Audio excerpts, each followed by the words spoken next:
Maka Nabi mengatakan dalam hadis sahih, "Balighu anni walau ayah." Balighu. Katanya orang Arab kemarin, balighu ini taklif. Perintah, tanggung jawab. Balighu, sampaikan. Nabi itu menyuruh kepada kita semua untuk menyampaikan. Balighu. Ini taklif. Ini tanggung jawab untuk menyampaikan agama.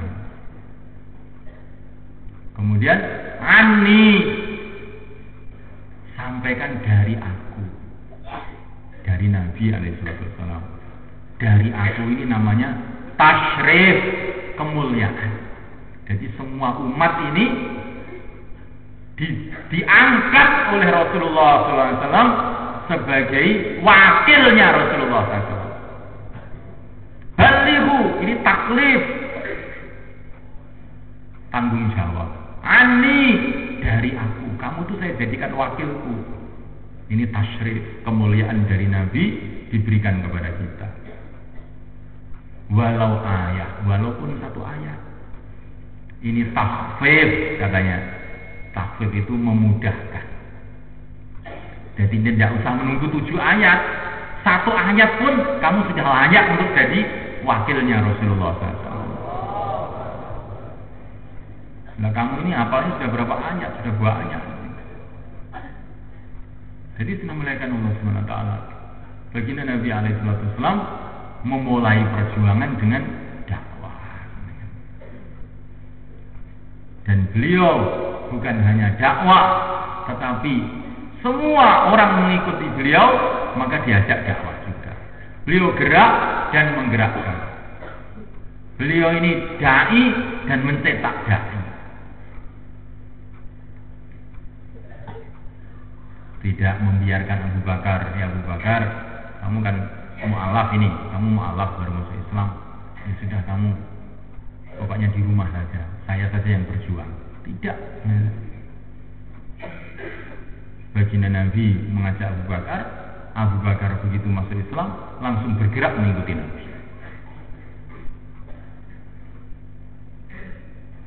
Nah, mulaikan Allah Ta'ala, begitu juga Sayyidina Ali bin Abi Thalib. Langsung bergerak. Abu Dzar Al-Ghifari radhiyallahu ta'ala anhu masuk Islam dengan usahanya Sayyidina Ali bin Abi Thalib. Sedangkan Sayyidina Ali pada waktu itu masih muda, umur 9 tahun mereka. Tapi sudah mengislamkan orang. Masya Allah. Memuliakan Allah Subhanahu wa ta'ala. Ini usaha pertama Nabi. Bergerak. Maka beliau itu diperintah untuk bergerak. Qum fa'anzir, bangkit dan berikanlah peringatan. Beliau diperintahkan oleh Allah untuk bangkit. Bukan suruh menunggu, tapi bangkit. Bergerak. Qum fa'anzir, bangkit berikanlah peringatan. Bukan ijlis wa'tazir. Duduklah kamu Muhammad, tunggu orang. Kalau orang datang, alhamdulillah. Kalau tidak, ya sudah, salahnya dia sendiri. Nah, tidak seperti itu.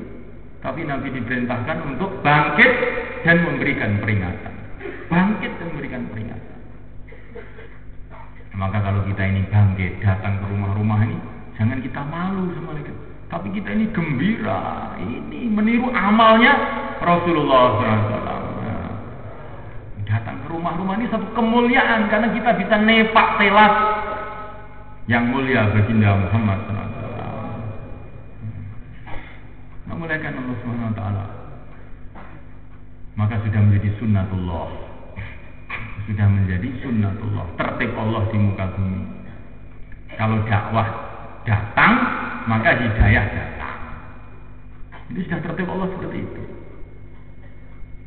Di mana saja, walaupun itu istana Fir'aun yang dijaga oleh beribu-ribu pasukan, tapi dakwah datang ke situ, ya hidayah datang.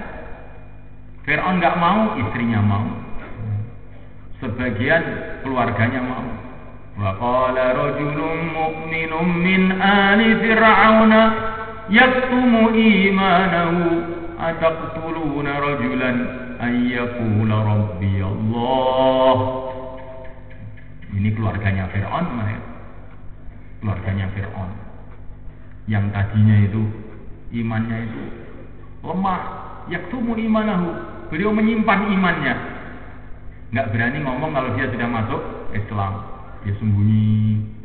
Tetapi semuanya kan ketika suasana dakwah telah dibuat oleh Nabi Musa alaihissalam, maka tiba-tiba orang yang takut ini tahu-tahu jadi berani, malah dakwah sama Fir'aun langsung. Hai Fir'aun, kenapa kamu membunuh orang? Gara-gara dia mengucapkan Tuhanku adalah Allah. Salah apa dia memang dia itu benar? Kenapa orang yang mengatakan Tuhanku Allah kamu marahi, akan kamu bunuh? Kenapa? Katanya keluarga Fir'aun. Jadi sunu malaikat Allah Ta'ala, di mana datang dakwah, maka di situ akan datang hidayah. Walaupun itu di istana Fir'aun, walaupun di istana Namrud. Ketika dakwah datang di istana Namrud, putrinya Namrud masuk Islam. Begitu juga sunu malaikat Allah Ta'ala dalam suasana jahiliyah, suasana kerusakan, penyembahan berhala. Tapi ketika dakwah telah dibuat oleh yang mulia Baginda Muhammad SAW, maka hidayah datang juga. Walaupun kebanyakan orang menentang, walaupun kebanyakan orang memusuhi, tapi hidayah datang juga. Pada waktu itu setiap orang mengucapkan La ilaha illallah, mesti dipentungi satu kampung, akan babak belur langsung siapa saja. Tapi anehnya itu yang masuk Islam itu tambah aja terus, kan aneh tadi. Walaupun dipentungi terus, tapi yang masuk Islam ya tambah aja terus. Ini anehnya, asalkan dakwah dibuat. Asalkan dakwah itu dibuat, dikerjakan, maka apapun tantangan yang terjadi, nanti hidayah tetap akan datang. In tansurullah yansurkum. Janji Allah SWT. Di Jawa juga begitu. Kerajaan Hindu, Brawijaya. Ya. Tapi ketika Sunan Ampel datang dakwah, banyak masuk Islam. Makanya semua masuk Islam. Sekarang ini juga menaikkan di Eropa, di Amerika, di mana-mana, di penjuru-penjuru dunia. Ketika usaha dakwah datang, maka hidayah datang juga. Hidayah datang juga. Walaupun di Amerika, saya dulu punya pikir, mana mungkin kita bisa dakwah ke Amerika kalau kita tidak punya teknologi seperti Amerika, tidak punya harta seperti Amerika. Mana mungkin kita bisa dakwah ke Amerika? Nah ini pemikiran keliru mereka. Ternyata tidak. Kita kirim jamaah ke Amerika 4 bulan, tiap hari ngislamkan orang, 5 orang, 6 orang, bahkan pernah 25 orang tiap hari, 1 hari. Ini bukan dongeng, sekarang ini juga. Ya. Jadi hidayah ini bukan kaitannya itu dengan teknologi, bukan kaitannya dengan bahasa Inggris. Ya. Ini yang dikirim itu kebanyakan nggak bisa bahasa Inggris juga. Ya, kan aneh. Dikirim ke Amerika nggak bisa bahasa Inggris terus piye. Ya. Pokoknya sih penting jalan. Ya. Wong Nabi dulu juga tidak belajar bahasa Inggris kok. Ya. Para sahabat datang ke Persia tidak belajar bahasa Persia, tapi nyatanya orang Persia masuk Islam semua. Pokoknya mangkat, si pentingnya mangkat. Ojo kok kayak alasan. Ya. Kulo riyen tak kursus bahasa Inggris riyen, Pak. Mungkin asing dakwah teng Amerika. Alah gak sido paling. Nek pengen dakwah mangkat to saiki wis mangkat naik. Nanti di Amerika sana akan banyak orang menerjemahkan. Yang aneh begitu. Seperti para sahabat datang ke Persia. Orang Persia bingung sendiri mencari penerjemah. Akhirnya pada masuk Islam. Nge-Mesir juga begitu. Di mana-mana juga begitu. Dakwah datang, hidayah datang. Ini kita harus yakini, ini sunnatullah allati qad khalat min qabl wa lam tajid li sunnatillahi tabdila.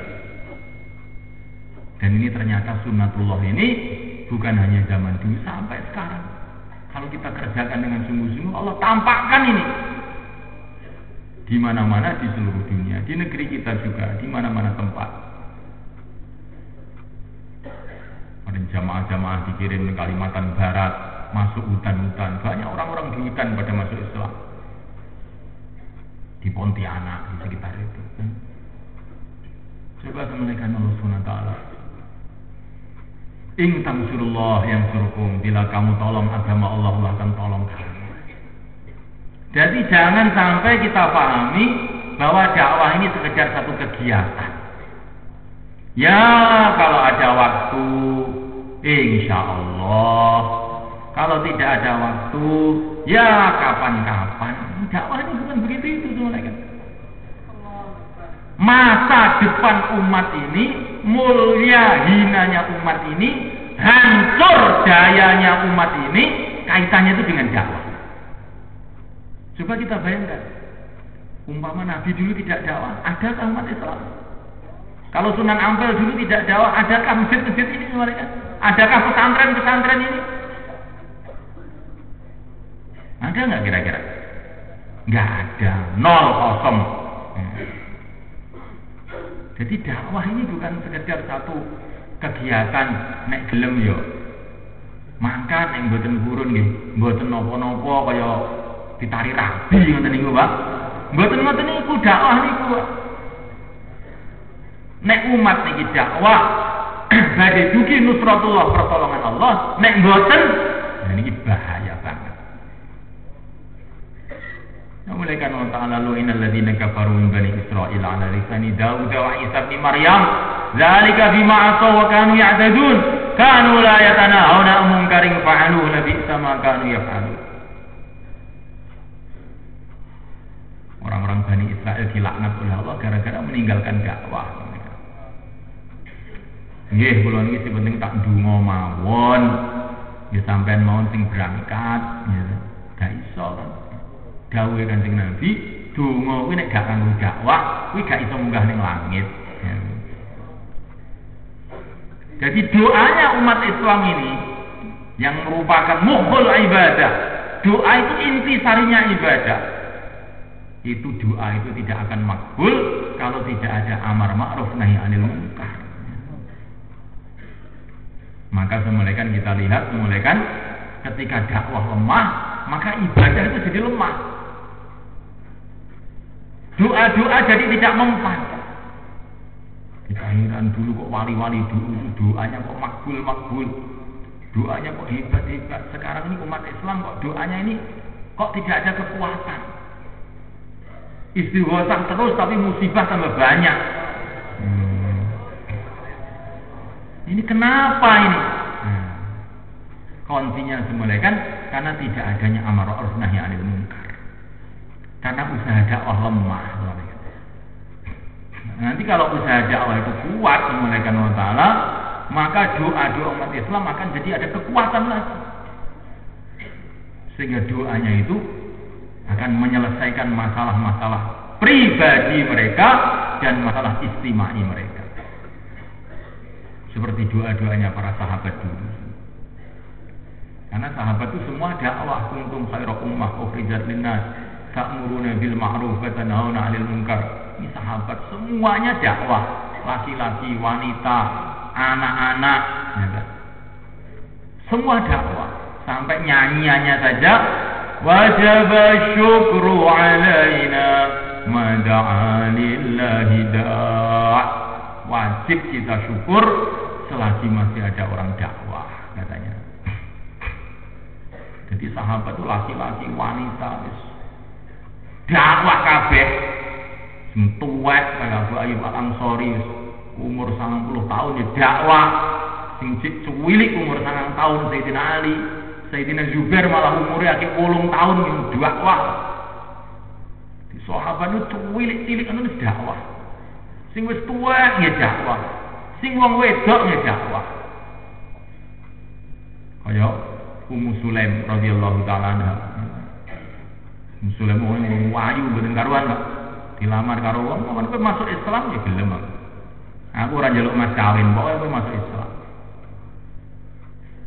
Mas kawin ini gak njaluk, ya kuwi, mas kawin ini Islam kuwi.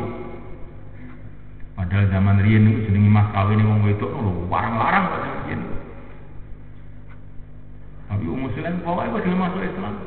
wis rasa bayar. Ngoten niku. Akhirnya Abu Talha, Masya Allah, masuk Islam. Jadi tokoh perjuangan Busun ini. Jadi ini para sahabat itu lanang, wedok, bocah cilik, bangsawan, budak, kabeh, dakwah kabeh. Ini mulainya perjuangan Rasul membentuk generasi dai, membentuk umat yang dakwah. Kuntum khairu ummah ukhrijat linnas ta'muruna bil ma'ruf wa tanhauna 'anil munkar. Nah, setelah dakwah ini jalan, mulai kan orang-orang dapat hidayah, maka langkah kedua Nabi membuat taklim wa ta'allum, belajar dan mengajar di rumahnya Arqam bin Abil Arqam. Gawe pondok mriku, Pak. Damel pondok. Di situ taklim wa ta'allum. Karena dakwah sudah hidup, maka orang akan ingin mencari ilmu agama. Maka oleh Nabi dibentuk usaha taklim wa ta'allum di rumahnya Arqam bin Abil Arqam. Setelah ada taklim wa ta'allum, maka amalan-amalan yang lain hidup semua karena sudah tahu ilmu. Maka ibadah hidup, muamalah yang baik hidup, akhlak yang baik hidup, semua kebaikan-kebaikan hidup, akhirnya tersebar agama ke seluruh dunia. Nah, mulai kan Allah SWT, kita punya sejarah, umat Islam ini punya sejarah 1400 tahun lebih. Umat Islam ini dulu punya ulama-ulama besar, Imam Bukhari, Imam Ghazali, Imam Syafi'i, punya raja-raja Islam, khalifah-khalifah, punya aulia-aulia, punya macam-macam kebaikan. Selama 1400 tahun ini, sejarah ini penuh dengan kehebatan-kehebatan umat Islam. Tapi apakah kita ini pernah berpikir dari mana munculnya semua itu? Dimulai daripada dakwahnya yang mulia baginda Muhammad SAW. Dari rumah ke rumah, dari orang ke orang. Ayuhan nas, qulu la ilaha illallah tuflihu. Hai manusia, ucapkanlah la ilaha illallah, kamu akan sukses. Dimulai dari itu. Tiba-tiba berubah jagat semuanya.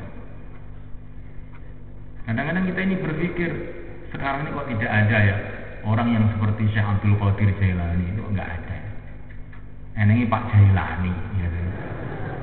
Yang seperti Syekh Abdul Qadir Jailani kok enggak ada lagi. Orang seperti Imam Bukhari kok enggak ada lagi. Seperti Imam Ghazali kok enggak ada lagi. Apa sebabnya, kan? Sebabnya suasana untuk mencetak orang-orang soleh itu memang tidak ada. Masalahnya di situ itu. Apakah Syekh Abdul Qadir Jailani itu lahir di kampung yang orang-orangnya tidak sholat mereka? Kan tidak, kan? Apakah Imam Ghazali itu lahir di satu negeri yang tidak ada agama, di tengah hutan belantara sana? Kan tidak. Apakah Imam Bukhari itu lahir dalam suasana orang tidak sholat? Nah, tidak. Semua wali-wali Allah SWT itu lahir di masyarakat yang berpegang agama. Dari mana kok ada masyarakat-masyarakat yang berpegang agama itu? Dimulainya dari adanya dakwah.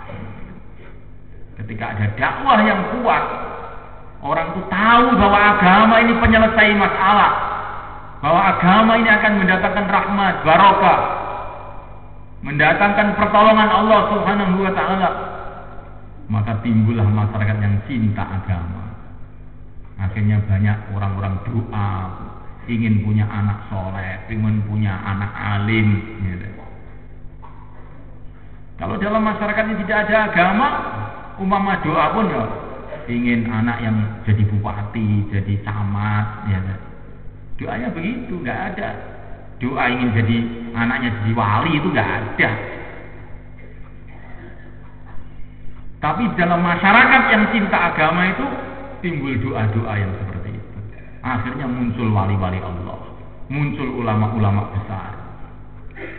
Dimulainya itu dari dakwah. Nah, mulai kan Allah Ta'ala, agama ini didatangkan oleh Allah untuk menyayangi kita. Wa ma arsalnaka illa rahmatan lil alamin, untuk memudahkan kehidupan kita, menyelesaikan masalah kita, mendatangkan kemuliaan kepada kita dunia akhirat, dan untuk anak cucu kita juga, dan untuk seluruh umat. Maka kita pegang agama ini dengan sungguh-sungguh. Bagaimana caranya? Dengan kita ini sungguh-sungguh dalam usaha agama. Kalau kita tahu bahwa padi itu penting, maka pertanian padi itu berarti ya penting. Jangan kita ini pikirannya padi penting, tapi nggak mau bertani. Begitu juga kita ini sekarang ini, insya Allah yang ngerti lah kalau agama ini penting, agama ini penting, agama itu penting. Agama ini penting, maka untuk mewujudkan agama harus ada usaha agama, dimulai dengan dakwah, ta'lim wa ta'allum, zikir, ibadah, dan khidmat. Insya Allah mereka. Ini kalau 4 usaha ini ada, maka agama akan hidup. Dakwah dihidupkan, taklim wa ta'allum dengan sungguh-sungguh, supaya kita ini nyambung dengan kehidupan Nabi, dengan taklim wa ta'allum. Zikirnya dikuatkan, ibadahnya dikuatkan, dan kita khidmat kepada umat dengan akhlak yang baik. Kalau 4 ini dikerjakan di rumah, maka rumah kita akan hidup agama. Kalau 4 ini dikerjakan di masjid, masjid akan hidup agama. Kalau ini kita bawa putar ke seluruh umat, maka umat akan kembali lagi kepada agama.